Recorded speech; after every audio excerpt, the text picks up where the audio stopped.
శ్రీమాత్రే నమః, శ్రీ గురుభ్యో నమః.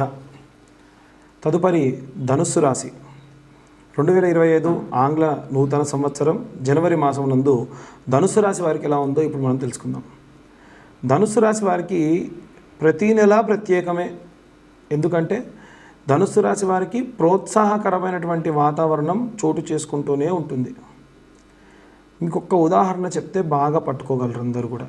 ఏంటంటే మనకు ఒక సలహా ఇచ్చేటువంటి ఒక మంచి సలహాదారు ఉన్నారనుకోండి. ఒక రాజుగారికి ఒక మంచి సలహా ఇచ్చే గురువులు, రాజ్య గురువులు ఉన్నారు. ఆ గురువులు ఏం చెప్తారంటే, నాయన ఈ మాసంలో నువ్వు ఈ హోమం చేసుకో, ఈ దిక్కుగా ప్రయాణం చేయకు, వేటకెళ్ళినప్పుడు ఈ వారాల్లో వేటకెళ్ళకు అని చెప్పేవారు పూర్వం. వాళ్ళు రాజులు కూడా ఏం చేస్తారు, అయ్యో గురువుగారు చెప్పారు కదా అని వింటారు. ఆ చెప్పేటువంటి గురువు ఎవరో తెలుసా? మీరే, ఈ ధనుసు రాశి వారే. కాబట్టి ధనుసు రాశి వారు యొక్క రాష్ట్రాధిపతి గురువు. వారు చాలా ప్రోత్సాహకరమైనటువంటి వాతావరణం ఈ మాసంలో కనిపిస్తూ ఉంది. ఏవైనా సరే విద్యార్థుల్లో ఎక్కడికన్నా బయటికి వెళ్తున్నారు, ఏదైనా ప్రాజెక్ట్ చేస్తున్నారు అనుకోండి, ధనుసు రాశి వారికి సంబంధించి విద్యార్థులు ఎవరైనా సరే ఏదైనా సంఘటన గురించి చెబితే, ఏదైనా సరే ఒక సలహా ఇస్తే ఖచ్చితంగా ఆ యొక్క పనిని పాటిస్తారు. ఖచ్చితంగా పని సక్సెస్ అవుతుంది. తర్వాతకి మంచి అప్రిషియేషన్స్ కూడా ఉంటాయి. ఇక ఎవరైనా గృహిణులు కూడా మీరు ఏదైనా మంచి సలహా చెప్పారనుకోండి, ఇంట్లో చాలా ఆనందకరంగా వాతావరణం ఉంటే మీకు కొంచెం వాల్యూ ఎక్కువ ఇవ్వడం స్టార్ట్ చేస్తూ ఉంటారు. ఇంకా ఉద్యోగస్తుల విషయానికి వస్తే, ఉద్యోగస్తుల్లో ఉన్నటువంటి లక్షణం ఏమిటంటే మీ పని మీరు చేసుకుంటూ వెళ్ళిపోవడం, ప్రత్యేకమైనటువంటి పనుల జోలికి వెళ్లకుండా ఉండడం, అనవసరమైనటువంటి వాటిలో జోక్యం చేసుకోకపోవడం. ఇవన్నీ పాటించండి, అద్భుతంగా ఉంటుంది, మీకు కూడా ఎటువంటి ఇబ్బంది ఉండదు. అయితే సినీ రాజకీయ రంగాల వారికి సంబంధించిన వారి విషయంలో వస్తే వీళ్ళందరికంటే భిన్నంగా ఉంటుంది.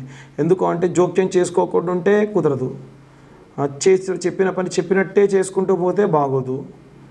కాబట్టి వీళ్ళు ఏంటంటే వీళ్ళకు ఉన్నటువంటి గమ్యాన్ని, గురిని చూసి బాణాన్ని సంధిస్తే కరెక్ట్గా వీళ్ళ తగులుతుందో అలాగా. ఏదన్నా ఒక పని చెప్తే ఇంప్రూవైజేషన్ చేసి చేయాలి. అప్పుడే సినీ రాజకీయ రంగాల వారు చాలా బాగుంటారు. అందున ప్రత్యేకంగా ధనుస్సు రాశి వారికి సంబంధించి కూడా చాలా చాలా అద్భుతంగా జరిగేటువంటి సంఘటనలు ఉంటాయి. అయితే విదేశాలకు వెళ్ళాలనుకున్న వాళ్ళు కానీ, కోర్టుల్లో ఎవరికైనా సరే ఏమైనా కేసులు ఉన్నాయనుకుంటే వాళ్ళ విషయాల్లో మాత్రం కాస్త జాగ్రత్తగా ఆచితూచి నిర్ణయాలు తీసుకోండి. చాలా కాలంగా ఉన్నటువంటి లాయర్ని కాదని ఇంకొకరికి ఆ పని అప్పగిస్తే మళ్ళీ మొదటి నుంచి పని చేయాల్సి రావడము. విదేశాలకు వెళ్ళాలనుకుంటున్న వాళ్ళు వీళ్ళు చెప్పారు కదా అని చెప్పి మీ పని మీరు చేసుకుంటూ వెళ్ళండి తప్ప వాళ్ళు చెప్పిన మాటలు ఏం వినకండి. అంత శ్రేయస్కరమేమి కాదు. అలాగే ఈ యొక్క బుధాదిత్య యోగం వల్ల వృశ్చికంలోకి ఆ యొక్క బుధాదిత్య యోగం జరుగుతున్న కారణం వల్ల ఎలాంటి రెమెడీస్ తీసుకోవాలి అనేటువంటిది ఇప్పుడు మనం తెలుసుకుందాం. ఇప్పుడు నేను చెప్పే వీడియో 12 రాశులకి 12 రాశులకి కూడా ఎండింగ్లో వేసుకోండి. 2025 నూతన ఆంగ్ల సంవత్సరం జనవరి మాసం నందు బుధాదిత్య యోగం రానుంది. ఈ బుధాదిత్య యోగము అంటే బుధుడు సూర్యుడు కలిసి ఉండడం వల్ల మన 12 రాశులకి, ఈ యొక్క రాశి వారికి కాకుండా 12 రాశుల వారికి కూడా చాలా చాలా అనుకూలంగా ఉండబోతుందని మనం చెప్పవచ్చు. అయితే సాధారణంగా తెలిసినంత వరకు ప్రతి ఒక్క జ్యోతిష్యులు చెప్పేది ఏమిటంటే, ఒక 4 రాశుల వారికే బాగుంది, సింహరాశికి, అలాగే కన్యారాశికి, తులారాశి వారికి, వృశ్చిక రాశి వారికి బాగుంది, ఇతరత్ర ఇంకెవరికి కూడా అంత యోగదాయకం కాదు అంటూ ఉన్నారు. కానీ అలా కాదు. యోగం ఉన్న సమయంలో మనం దానికి తగ్గటువంటి పూజాది క్రతువులు, చిన్న చిన్న మార్పులు, చిన్న చిన్న రెమెడీస్ చేసుకోవడం వల్ల అత్యుత్తమమైనటువంటి ఫలితాలు మీరు పొందవచ్చు. అయితే ఏమేం చెయ్యాలి, ఎలాంటి ప్రతిఫలాలు పొందొచ్చు అంటే, విద్యార్థులు కానీ, గృహిణులు కానీ, వ్యాపారస్తులు కానీ, ఉద్యోగస్తులు కానీ, ఏదైనా సరే కార్మిక రంగంలో ఉన్నటువంటి వారు కానీ, లేదా ఎవరైనా సరే సినీ రాజకీయ రంగాల్లో ఉన్నవారు కానీ, విదేశాలకు ప్రయాణం అవ్వాలనుకుంటున్న వాళ్ళు, విదేశాల్లో ఉద్యోగం చేయాలనుకుంటున్న వాళ్ళు, విదేశాల్లో చదువుకోవాలనుకునేటువంటి వాళ్ళు, కోర్టు కేసులతో ఇబ్బంది పడుతున్న వాళ్ళు, ఎవరైనా సరే ఈ బుధాదిత్య యోగాన్ని సఫలీకృతం చేసుకోవచ్చు. ఎలా చేసుకోవాలండి అంటే, చాలా చాలా చాలా ఉత్తమమైనటువంటి మార్గం ఏమిటి అంటే ఆరాధన పూర్వకంగా చేసేటువంటి మార్గము. దీంట్లో విద్యార్థులందరూ కూడా చేయవలసింది ఏమిటి అంటే, దత్తాత్రేయ స్వామి వారి యొక్క మంత్రాన్ని పఠనం చేయండి. అంటే దత్తాత్రేయ స్వామి వారి మంత్రం ఏమిటంటే, దిగంబరాయ విద్మహే పాంచజన్యాయ ధీమహి తన్నో దత్త ప్రచోదయాత్. ఏ మంత్రం అండి అంటే దిగంబరాయ విద్మహే పాంచజన్యాయ ధీమహి తన్నో దత్త ప్రచోదయాత్ అనేటువంటి మంత్రాన్ని విద్యార్థులందరూ కూడా పఠనం చేయండి. ఇక ఆడవారికి ప్రత్యేకంగా చెప్పేటువంటి ఒక మంత్రం ఏమిటి అంటే ఒకే ఒక్క మంత్రం, అయితే బీజాక్షరాలు చదవకూడదు. చాలా వరకు ఏంటంటే అందరూ బీజాక్షరాలు చదువుతారు, బీజాక్షరాలు అందరూ చదవకూడదు అంటారు. ఒకే ఒక్క బీజాక్షరాన్ని పఠనం చేయడం దోషం కాదు, మల్టిపుల్గా చదువుతారు కొంతమంది.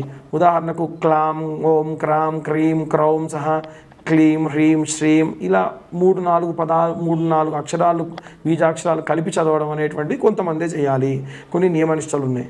ఆడవాళ్ళు బహిష్టైనటువంటి సమయంలో కాకుండా ఇతరత్ర ఎప్పుడైనా సరే ఈ మంత్రం కేవలం ఒకే ఒక్క అక్షరం ఓం క్లీం కార్యే నమః, ఓం క్లీం కార్యై నమః అన్న మంత్రాన్ని వీలైనన్ని సార్లు పఠనం చేయండి. మీరు వంట చేస్తూ చేసుకోవచ్చు. మీరు సాధారణంగా ప్రశాంతంగా సాయంత్రం పూట అలా కొంచెం ఛాయ్ తాగి డాబాపైకి వెళ్ళి కూర్చున్నారు, ప్రశాంతంగా వాతావరణం ఉందంటే ఒక చాప వేసుకొని కూర్చొని ఓం క్లీం కార్యై నమః అన్న మంత్రాన్ని చదవండి. ఆడవాళ్ళందరూ చదవచ్చు, కేవలం బహిష్టైన సమయంలో మాత్రమే చదవకూడదు. ఉద్యోగస్తులు, వ్యాపారస్తులు, ఏ రంగంలో ఉన్న ఆడవారైనా సరే ఈ మంత్రాన్ని చదవండి. చాలా చాలా చాలా ఉత్తమమైనటువంటి ప్రతిఫలం దక్కుతుంది. అలా ఎలా చదువుతారండి ఆడవాళ్ళు బీజాక్షరాన్ని అంటే పేర్లు పెట్టుకోవచ్చే మనం? పేర్లు పెట్టుకోవడానికి లేని దోషము మంత్రం చదవడానికి ఎక్కడదండి. కాబట్టి ఎటువంటి తప్పు లేదు. అసలు మీరు పూజ చేసేదేమో శ్రీమూర్తి దేవతలనా, కానీ మంత్రం మాత్రం ఆడవాళ్ళు చదవకూడదా? ఎక్కడ న్యాయం? ఎక్కడా లేదు. ఆడవాళ్ళు బ్రహ్మాండంగా చదవచ్చు. ఇక ఉద్యోగస్తులు ఎవరైనా ఉంటే గనక, నేను సాధారణంగా ఏదో నోటికి వచ్చింది అలా చెబుతున్నాడు అన్నట్టు కాకుండా, ఇప్పుడు గ్రహస్థితి ఎలా ఉంది, ఇప్పుడు ఎలా అంటే నా దగ్గరికి వచ్చి జాతకాలు చూయించుకునే వాళ్ళందరికీ కూడా వాళ్ళ జాతకరీత్యా ఇప్పుడు నడిచే దశాకాలం ఏంటి, పలానా రాశి వారికి యుక్త వయసులో ఉన్నవాడికి అయితేనేమో ఈ దశ నడుస్తుంది, మధ్య వయసు వాడికి వచ్చేసరికి ఈ దశ నడుస్తుంది అన్న క్యాలిక్యులేషన్స్తోని, అంటే క్లియర్గా ఒక కేస్ స్టడీ చేసిన తర్వాతకి నేను మీ ముందుకు వస్తున్నా. చాలామంది అడుగుతూ ఉంటారు, ఎలా చెప్తారండి మీరు అలా మాస ఫలితాలు, అలా రాశి ఫలాలు ఎలా చెప్తారు, అలా చెప్పకూడదు కదా అంటే దానికి ఒక నిర్దిష్టమైనటువంటి కొలమానంతోనే చెబుతున్నాను, మళ్ళీ చెబుతున్నా. అలా ఉద్యోగస్తులందరూ కూడా చదవవలసినటువంటి మంత్రం ఏమిటి అనంటే ఓం గురు అరిష్టేతు సంప్రాప్తే గురు పూజాంచకారయేత్ గురుధ్యాన్నం ప్రవక్ష్యామి పుత్రపీడోపశాంతయే అనే మంత్రాన్ని చదవండి. ఇక మనకి గురు స్తోత్రము అని ఉంటుంది. ఇది విద్యార్థులు కానీ లేదా ఉద్యోగస్తులు కానీ ఈ యొక్క గురు స్తోత్రాన్ని చదవడం చాలా మంచిది. ఆదిశంకరాచార్యులు ఈ యొక్క గురు స్తోత్రాన్ని రచించడం జరిగింది. అయితే ఈ గురు స్తోత్రము చదువుతున్నా వింటున్నా చాలా ప్రశాంతత మీకు లభిస్తుంది. దానివల్ల మానసికమైనటువంటి ఒత్తిడి అనేటువంటిది లోను కాకుండా ఉంటారు. వ్యాపారస్తులు ఎవరైనా సరే ఉన్నత వ్యాపారాభివృద్ధి జరగాలి అంటే ప్రారంభించిన ప్రతిరోజు అది ఏ వ్యాపారమైనా, చిన్న పచారీ కొట్టు దగ్గర నుంచి పెద్ద ఇండస్ట్రియలిస్ట్ అయినా సరే ఎన్నో రకాలైనటువంటి శౌచములతోని మన దగ్గరికి జనాలు వస్తూ ఉంటారు. కాబట్టి వ్యాపారస్తులందరూ కూడా ప్రప్రథమంగా చేయవలసింది ఏంటి, అశౌచములు అంటనటువంటి దేవీ దేవతలు ఎవరైనా ఉన్నారు అనంటే కాలభైరవుడు, ఆంజనేయ స్వామి మాత్రమే. కాబట్టి కాలభైరవుడు అలాగే ఆంజనేయ స్వామి వారికి సంబంధించి కాలభైరవ అష్టకాన్ని చదవండి, హనుమాన్ చాలీసా చదవండి. ఈ మాసంలో విశేషమైనటువంటి ప్రతిఫలాన్ని పొందుతారు. ఇంకా కొంతమంది ఆంజనేయ స్వామి దండకం చేస్తామండి, లేదు మేము ఒకవేళ ఇంకా రాముల వారికి సంబంధించినటువంటి మంత్రాలు చదువుతా, ఏమైనా చదువుకోండి. శ్రీరామ రామ రామేతి రమే రామే మనోరమే సహస్రనామ తత్తుల్యం రామనామవరానని సాయంత్రం పూట మీ వ్యాపారం జరిగే చోట చదివితే ఎత్ర ఎత్ర రఘునాథ కీర్తనం తత్ర తత్ర కృతమస్తకాంజలిం బాష్పవారి పరిపూర్ణలోచనం మారుతిం తమతరాక్షరశాంతకం. ఎక్కడెక్కడ రామనామం ఉంటే అక్కడ ఆంజనేయ స్వామి వారు కూర్చొని మీ వ్యాపారానికి ఉన్నటువంటి ఈ యొక్క గ్రహస్థితులకు సంబంధించినటువంటి దోషములు కానీ ఏవైనా దృష్టి దోషములు ఉంటే పోగొడతారు. ఇక ప్రత్యేకంగా రాజకీయ సినీ రంగాల వారు బాగా ఆలోచించండి. సినీ రంగాల వారు కానీ, మీడియా వాళ్ళు కానీ, రాజకీయ సినీ రంగాల వారు కానీ ఎన్నో చోట్లకు వెళ్ళాలి. ఒక చోట షూటింగ్ ఉందంటే వెళ్ళాలి. వారికి కానటువంటి పనికి సంబంధించి వారికి కానటువంటి క్యారెక్టర్ని వేసుకోవాలి. రాజకీయాల్లో ఉన్నవారు కూడా అంతే కదూ. వారికి రిలేషన్ ఉందా లేదా అని తేడా లేకుండా ప్రజలందరి దగ్గరికి కూడా వెళ్ళి వారి యొక్క బాగోగులు కనుక్కోవాలి. పూర్వం రాజులు కూడా ఈ రకమైనటువంటివే చేసేవాళ్ళు. ఏమిటంటే దుర్గా కవచము అని ఉంటుందండి. ఈ దుర్గా కవచాన్ని రోజు మీరు మంత్రంగా పెట్టుకొని వినడము అలాగే చదవడం చేయండి. ఈ దుర్గా కవచం ఎలా ఉంటుంది, ఎలా ప్రారంభమవుతుంది అంటే శృణోదేవి ప్రవక్ష్యామి కవచం సర్వసిద్ధిదం పఠిత్వా పాఠయిత్వా చ నరోముశ్చేత సంకటాత్ అనేటువంటి ప్రారంభమయ్యే శ్లోకంతో ఉంటుంది.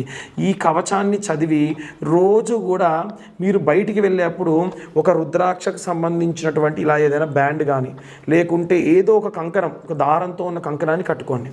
బయటికి వెళ్ళేటప్పుడు ఈ కవచం చదువుకొని దాన్ని కట్టుకొని తర్వాతకు మళ్ళీ అలాగే వచ్చేసి అది విప్పేసి అక్కడ పెట్టండి. ఇది సినీ రాజకీయ రంగాల వారే కాకుండా ఏదైనా ఉద్యోగస్తులు, ఏదైనా బయట విదేశాలకు వెళ్ళాలనుకునేటువంటి ఉద్యోగస్తులు, లేదా ఏదైనా కోర్టుకు సంబంధించి పనులు ఉన్నటువంటి వాళ్ళు, విదేశాల్లోకి వెళ్ళేటువంటి విద్యార్థులు ఎవరైనా సరే ఈ యొక్క మంత్రాన్ని చదివి ఆ కవచాన్ని చేతికి కట్టుకొని వెళ్ళండి. మంచి మంచి శుభ ఫలితాలు పొందవచ్చు. ఇక ఇవన్నీ కూడా ద్వాదశ రాశుల వారందరూ కూడా పాటించవచ్చు. జాతకం గురించి మాకు ఫోన్ చేసే వాళ్ళు ఉచితంగా చెప్పమని కానీ లేకుంటే వారు ఇచ్చేటువంటి డేట్ ఆఫ్ బర్త్ టైం లేకుండా చెప్పమంటున్నారు. డేట్ ఆఫ్ బర్త్ టైము లేకుండా ఒక కొలమానం అనేది లేకుండా చెప్పడం కష్టం. కాబట్టి దయచేసి అందరికీ కూడా విజ్ఞప్తి, మీరు పుట్టినటువంటి తేదీ, సమయము, పుట్టినటువంటి ప్రదేశము, జాతకం గురించి అడిగేటువంటి వాళ్ళు మీ యొక్క పుట్టినటువంటి తేదీ, పుట్టినటువంటి సమయము, పుట్టినటువంటి ప్రదేశాన్ని పంపించండి. ఇది రాయడానికి గాను మాకు పట్టే సమయం 3 గంటలు పడుతుంది. కాబట్టి 1521 రూపాయలు తీసుకోవడం జరుగుతుంది. దాని ప్రకారంగా మళ్ళీ మీతో నేను గంట పాటు మాట్లాడడం కూడా జరుగుతుంది. అందరికీ కూడా ఆంగ్ల నూతన సంవత్సర శుభాకాంక్షలు.